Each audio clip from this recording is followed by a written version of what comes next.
Bonjour les amis, le saviez-vous? Petite vidéo rapide sur la route des vacances.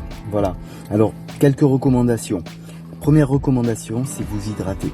Vous hydrater, l'eau c'est très important. Le café, c'est pas de l'hydratation. On dit que quand on boit une tasse de café, on perd 2 tasses d'eau. Donc le café n'est pas de l'hydratation. Ça veut pas dire que vous ne pouvez pas boire de café, bien entendu. Mais pensez vraiment à vous hydrater avec de l'eau. Ça c'est très important. Attention aussi à ce que certains appellent l'effet garrot. L'effet garrot, c'est quoi? C'est la station assise prolongée qui gêne la circulation des fluides donc dans les jambes et qui va faire un petit effet garrot et qui va bloquer aussi la circulation de la lymphe dans les vaisseaux lymphatiques. Donc ça va stagner au niveau des jambes. Donc lorsque vous vous arrêtez, je vous rappelle quand même que on est censé s'arrêter toutes les 2 heures de conduite, on est censé s'arrêter.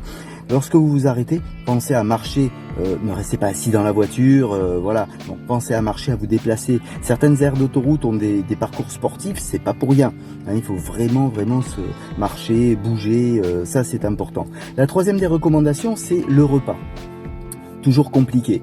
Le sandwich d'autoroute, etc. Donc les wraps c'est plutôt pas mal parce qu'il y a beaucoup de légumes dedans, il y a beaucoup de crudités, il y a du poulet des fois, donc il y a un apport en protéines, même si certains pourront dire que l'équilibre lipides, protéines n'est pas toujours respecté dans les sandwichs, etc. Bon, c'est la route des vacances, il faut quand même se débrouiller avec et c'est plutôt pas mal. Voilà, sachant que pour la plupart des fois il y a des petites chips et des trucs comme ça. Si vous pouvez éviter, c'est pas plus mal, c'est la route des vacances.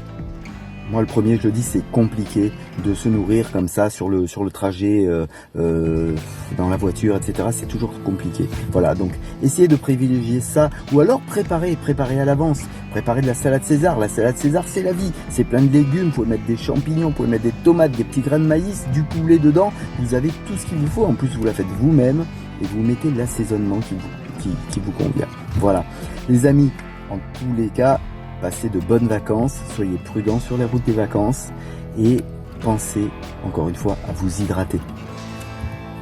Prenez soin de vous.